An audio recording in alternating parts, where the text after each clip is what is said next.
मैं आदर्श स्वागत करता हूं आप सभी साथियों का आपके अपने YouTube चैनल शिक्षांचल में। दोस्तों, अब तक हम लोग प्रेजेंट टेंस पढ़ चुके हैं, पास्ट टेंस को पूरा कंप्लीट अच्छी तरह से समझ लिया है और आज फ्यूचर टेंस के लास्ट पॉइंट पर हम लोग आ चुके हैं, यानी future perfect continuous tense.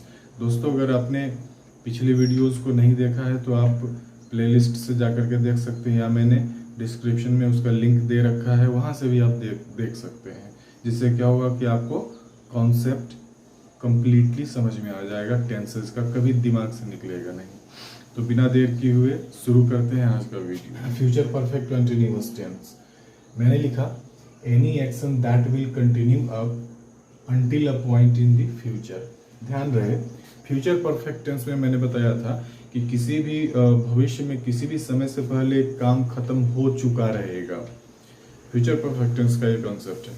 Future में मान लो कि जनवरी से पहले या अगले साल तक ये काम हो चुका रहेगा, लेकिन फ्यूचर परफेक्ट कंटिन्यूअस टेंस में क्या होता है कि किसी भी एक पॉइंट तक, किसी भी एक समय बिंदु तक भविष्य में कोई काम कंटिन्यू रहेगा, उसको हम फ्यूचर परफेक्ट कंटिन्यूअस टेंस कहते हैं। अब इस चीज को हम लोग स्ट्रक्चर और एग्जाम्पल्स पे समझेंगे तो ज़्यादा क्लियर होगा। और उससे पहले कि कुछ वर्ड्स मैंने यहाँ पर लिखा है जिसमें ये फ्यूचर परफेक्ट कंटिन्यूअस में आपको मिलेंगे ही। फॉर प्लस टाइम, आप जानते हैं कि पीरियड ऑफ टाइम को बताने के लिए, जैसे 10 घंटे, 2 घंटे, 5 दिन, 7 महीना, इस सब को बताने के लिए फॉर प्लस टाइम का यूज करते हैं। उसके अलावा सिंस, द प्रेजेंट टेंस और पास्ट टेंस में आपने समझा था कि सिंस और फॉर का यूज किया जाता है। सिंस का यूज पॉइंट ऑफ टाइम के लिए, फॉर का यूज पीरियड ऑफ टाइम के लिए, लेकिन यहाँ पर सिंस का जिक्र नहीं है।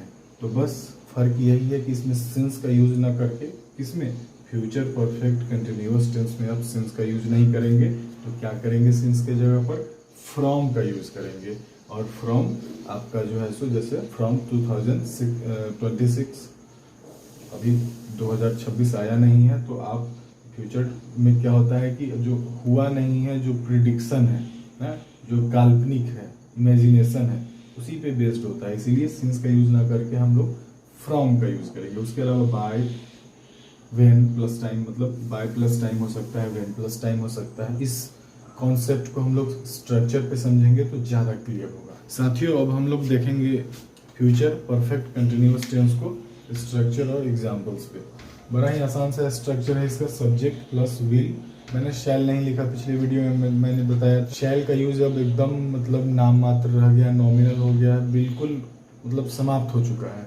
इसीलिए प्रैक्टिकल ग्रामर में अब जनरली ना लोग बोलने में शैल का यूज करते हैं और ना ही लिखने में। अगर आप वी या आई के साथ शैल न लगा करके विल लगा देते हैं तो भी आपका करेक्ट ही माना जाता है उसको, इसीलिए मैंने लिखा ही नहीं। आप लिख भी सकते हैं, कोई दिक्कत नहीं है। Subject plus shall will plus have been plus verb का चौथा फॉर्म, और उसके बाद हमारा ऑब्जेक्ट आता है।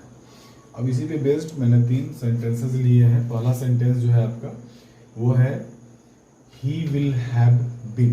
अब ध्यान देंगे स्ट्रक्चर पे, सब्जेक्ट हमारा ही है, विल, उसके बाद हैव बीन, तो हैव बीन आना है।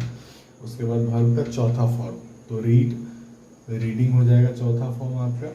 और इन दिस स्कूल, ये आपका ऑब्जेक्ट हो गया, मतलब he will have been reading in this school for, यहाँ पर पीरियड ऑफ टाइम है तो आपका फॉर दिया है, यानी 8 साल है, 8 ईयर्स बाई अगस्त, यहाँ पर दोनों का यूज किया मैंने। तो इसका हिंदी अर्थ अगर निकालते हैं तो हिंदी अर्थ होगा, यानी इस अगस्त तक वह इस स्कूल में लगभग 8 वर्षों से पढ़ता रहेगा। यानी जो अगस्त आने वाला है, उस अगस्त तक उसका जो पढ़ने का जो सिलसिला पास्ट से चलता आ रहा है, और फ्यूचर में वो अगस्त जो आने वाला है, एक पॉइंट है टाइम, मतलब एक समय बिंदु है, तो वहां तक पहुंचते पहुंचते ये 8 वर्ष पूरा कर लेगा। अगले वाक्य पर आते हैं, Ram will have been playing cricket from 10 o'clock by the time I get there. यानी राम जो है 10 बजे से, यहाँ पर ध्यान दीजिएगा सिंस का यूज ना करके मैंने फ्रॉम का यूज किया है, यानी सिंस का जहाँ जहाँ यूज होगा वहाँ पर आप फ्यूचर परफेक्ट कंटिन्यूअस टेंस में फ्रॉम का यूज करेंगे।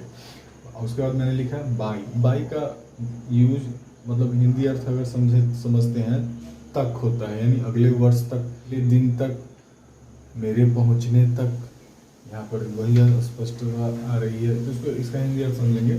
Ram will have been playing cricket from 10 o'clock by the time I get there, यानी मेरे पहुंचने तक जो है राम 10 बजे से क्रिकेट खेल रहा होगा।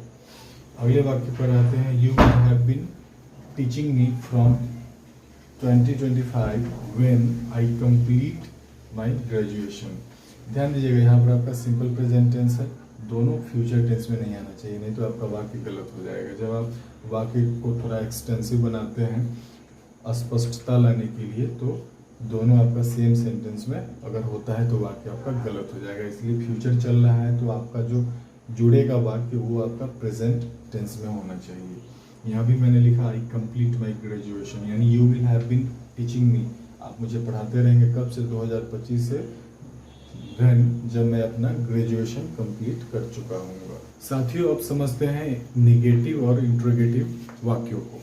मैंने ऊपर नेगेटिव स्ट्रक्चर लिख दिया है, नीचे इंट्रोगेटिव स्ट्रक्चर लिख दिया है। अब पहला वाक्य जो है हमारा वो नेगेटिव पे सेट है। अब इसको देखेंगे कि मैंने इसको कैसे कैसे सेट किया।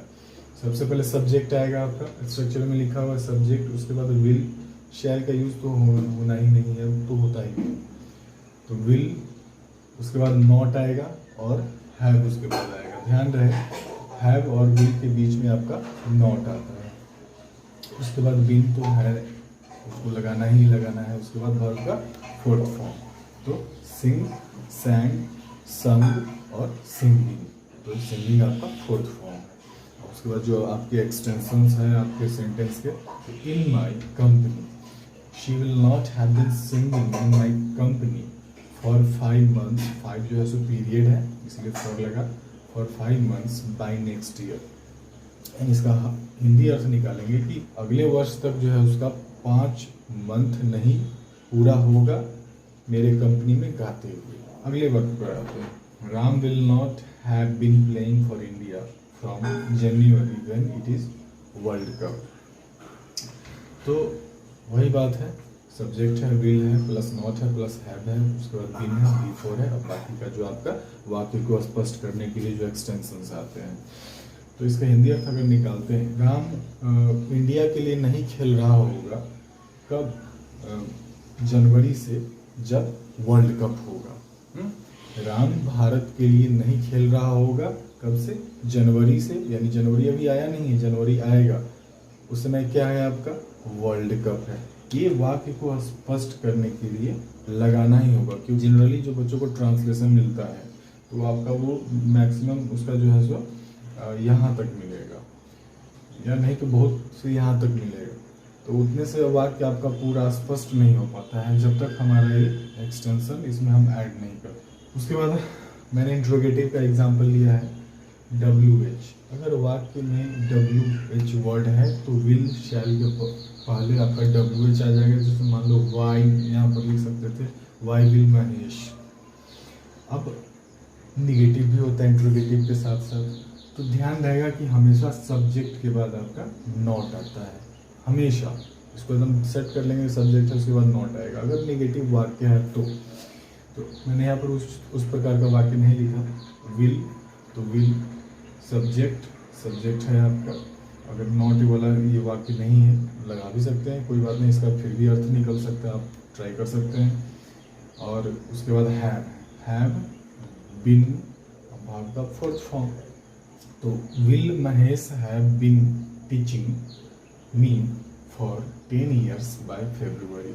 तो क्या महेश इस फरवरी, जो मतलब जो आने वाला अगला फरवरी है, हाँ, तो महेश को मुझे पढ़ाते 10 साल हो चुके होंगे, मतलब वो मुझे 10 सालों से पढ़ाता रहेगा, वो जब फरवरी आएगा तो 10 साल पूरे हो जाएंगे। तो दोस्तों, आपको वीडियो कैसा लगा कमेंट करके ज़रूर बताएं।